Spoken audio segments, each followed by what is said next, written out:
খারাপ সময়টা হয়তো অতীত হয়ে যায়, কিন্তু মানুষের খারাপ ব্যবহারটা কখনো অতীত হয়ে যায় না। শুধু নিজে থেকে কথা বলা বন্ধ করে দেখো, দেখবে অনেক আপনজন বড় হয়ে যাবে। আসলে কেউ আপন হয় না। যারা তোমার ক্ষতি চায় তাদের আঘাত করবে না, তাদের সামনে একটু হাসি মুখে বাঁচবে। দেখবে তুমি আঘাত করলে যা কষ্ট পেত, ওরা তার থেকেও বেশি কষ্ট পাবে।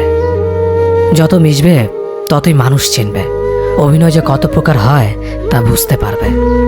সবাইকে তোমার সত্যতা জানানোর দরকার নেই, যে যা ভাবে তা নিয়ে সমালোচনা করতে দাও। বেঈমান মানুষগুলো কখনো অপরিচিত মানুষ হয় না, খুব কাছের মানুষগুলোই বেঈমান হয়। মানুষ চেনা শুরু করলে এমনিতেই বন্ধুর সংখ্যা কমে যাবে, এটাই বাস্তব। 3টি কথা মনে রাখবেন: যে তোমাকে সাহায্য করে তাকে কখনো ভুলে যেও না, যে তোমাকে ভালোবাসে তাকে কখনো ঘৃণা করো না, যে তোমাকে বিশ্বাস করে তাকে কখনো ঠকিও না। ধোঁকা একজনেই দেয়, কিন্তু বিশ্বাস সবার উপর থেকে উঠে যায়।